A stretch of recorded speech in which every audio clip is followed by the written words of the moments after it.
پاکستان اور روانڈا کے درمیان تعاون کی مفاہمتی یادداشتوں پر دستخط۔ نائب وزیر اعظم وزیر خارجہ اسحاق ڈار سے روانڈا کے وزیر خارجہ اولیور جے پی کی ملاقات۔ کہا دونوں ممالک کے تعلقات باہمی احترام پر مبنی ہیں۔ پاکستان کے ساتھ دو طرفہ تجارت بڑھانا چاہتے ہیں۔ پاکستان کے لیے اپنی مصنوعات روانڈا برآمد کرنے کے مواقع موجود ہیں۔ اسحاق ڈار کا کہنا تھا کہ پاکستان روانڈا کے ساتھ تعلقات کو بہت اہمیت دیتا ہے۔ پاکستان روانڈا کی ترقی میں اہم کردار ادا کر سکتا ہے۔ متحدہ عرب امارات کے نائب وزیر اعظم اور وزیر خارجہ شیخ عبداللہ بن زائد ال نہیان 2 روزہ دورے پر اسلام آباد پہنچ گئے۔ نائب وزیر اعظم سینیٹر اسحاق ڈار نے معزز مہمان کا خیر مقدم کیا۔ شیخ عبداللہ بن زائد ال نہیان وزیر اعظم سمیت اہم شخصیات سے ملیں گے۔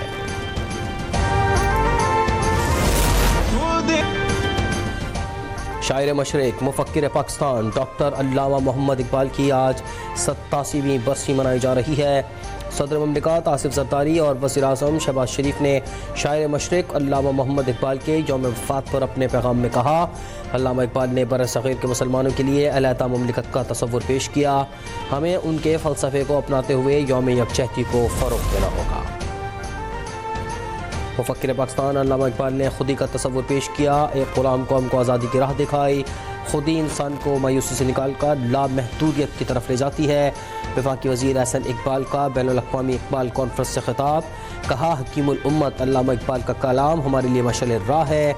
احسن اقبال نے لاہور میں مفکر پاکستان کے مزار پر حاضری دی، پھول چڑھائے، فاتحہ خوانی کی۔ مفکر پاکستان علامہ اقبال نے عالمگیر بھائی چارے کا پیغام دیا، علامہ اقبال کا احسان قوم تا حیات اتار نہیں سکتی۔ وفاقی وزیر داخلہ محسن نقوی کا علامہ اقبال کی برسی پر پیغام، کہا ہمیں اقبال کے تصور کو تکمیل تک پہنچانے کے عزم کا اعادہ کرنا ہوگا، ان کے افکار کو مشعل راہ بنانا ہوگا۔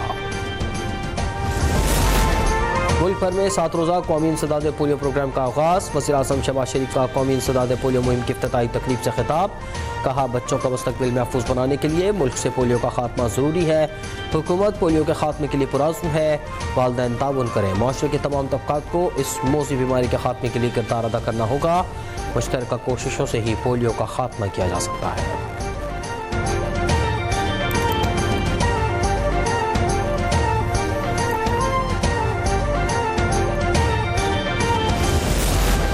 پنجاب بھر میں انسداد پولیو مہم کا آغاز، 7 روزہ مہم کے دوران 2 کروڑ 30 لاکھ سے زائد بچوں کو قطرے پلائے جائیں گے۔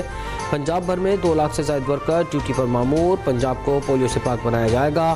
وزیر اعلیٰ مریم نواز نے صوبے میں 0 پولیو کیس کا ہدف مقرر کر دیا۔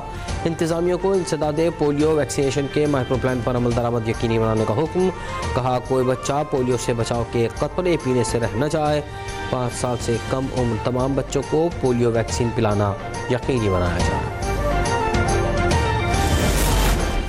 کراچی سمیت سندھ بھر میں انسداد پولیو مہم کا آغاز ہو گیا، 1 کروڑ 60 لاکھ بچوں کو پولیو سے بچاؤ کے قطرے پلانے کا ہدف مقرر۔ وزیر اعلیٰ سندھ مراد علی شاہ نے انسداد پولیو مہم کا آغاز کرتے ہوئے کہا کہ حکومت سندھ پولیو کے خاتمے کے لیے پرعزم ہے۔ کراچی کے 20 لاکھ سے زائد بچوں کو حفاظتی قطرے پلائے جا رہے ہیں۔ والدین بچوں کو پولیو کے قطرے ضرور پلائیں، صرف ویکسین ہی معذوری سے بچا سکتی ہے۔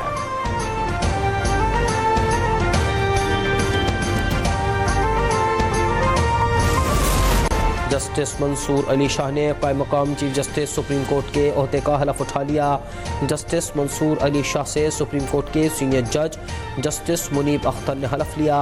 حلف برداری تقریب میں سپریم کورٹ کے ججز، اٹارنی جنرل، لاء افسران اور وکلاء شریک ہوئے۔ Chief justice of Pakistan justice Yahya Afridi judicial conference میں شرکت کے لیے بیرون ملک گئے ہوئے ہیں۔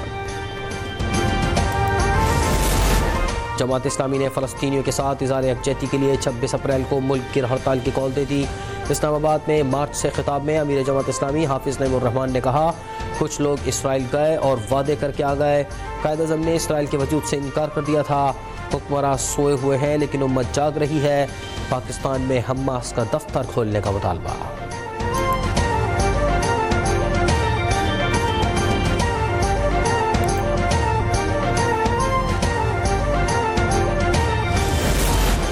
پاکستان اسٹاک مارکیٹ میں کاروباری ہفتے کے پہلے روز تیزی، 100 انڈیکس ایک حد عبور کر گیا، مارکیٹ میں 859 پوائنٹس اضافے سے 1,18,174 پر ٹریڈنگ جاری۔ جمعے کے روز اسٹاک مارکیٹ 414 پوائنٹس کے اضافے سے 1,17,315 پر بند ہوئی تھی۔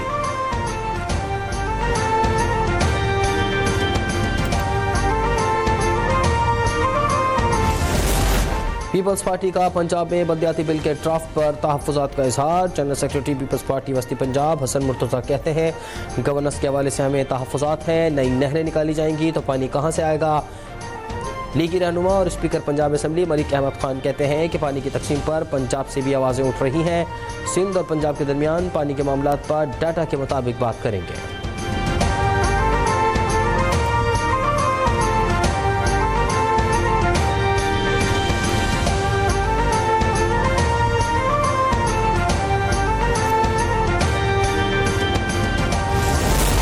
ملک میں حالیہ بارشوں اور برف پگھلنے سے پانی کی صورتحال میں بہتری. ایک ہفتے کے دوران تینوں بڑے ڈیمز میں پانی کا ذخیرہ 3,67,000 ایکڑ فٹ بڑھ گیا.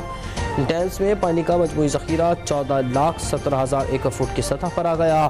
صوبوں کے لیے پانی کی کمی 43% سے کم کر کے 27% کر دی گئی.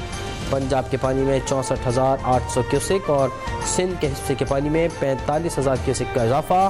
ارسا کے مطابق صوبوں میں پانی کی منصفانہ تقسیم کو یقینی بنایا جا رہا ہے.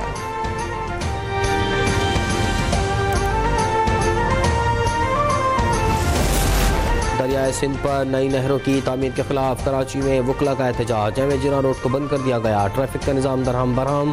وکلا نے نئی نہروں کی تعمیر کے خلاف خوب نعرے لگائے. ادھر کراچی بار نے احتجاج سے لا تعلقی کا اظہار کر دیا. جوائنٹ سیکرٹری کا کہنا ہے کہ ایم اے جناح روڈ پر ہونے والا احتجاج کراچی بار کے تحت نہیں، بار کی شرکت ببرلو بائی پاس احتجاج تک محدود ہے.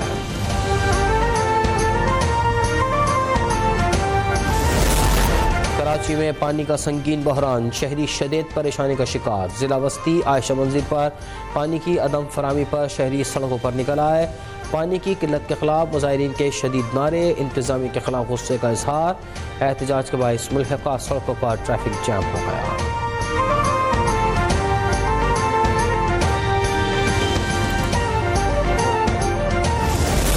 پاکستان انٹرنیشنل ایئر لائن کی پہلی پرواز باکو پہنچ گئی. حیدر علی ایئرپورٹ پر پرواز اور مسافروں کا والہانہ استقبال کیا گیا. دوران پرواز کیک کاٹا گیا اور مسافروں میں تحائف کے ساتھ موبائل فون بھی تقسیم کیے گئے. آذربائیجان کے لیے پی آئی اے کی پہلی پرواز کے ذریعے 152 مسافر اپنی منزل پر پہنچے.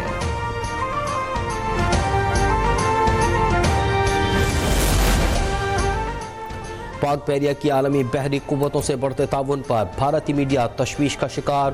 پاکستان اور سری لنکا کی بحری مشق کی منسوخی سے متعلق بھارتی میڈیا کی بے بنیاد خبریں بے نقاب. 2025 مشقوں میں 60 ممالک کی شرکت پر بھارتی میڈیا بوکھلا گیا. زہریلا پروپیگنڈا شروع. سری لنکا کی وزارت دفاع نے بھارتی میڈیا کے دعووں کو سختی سے مسترد کر دیا.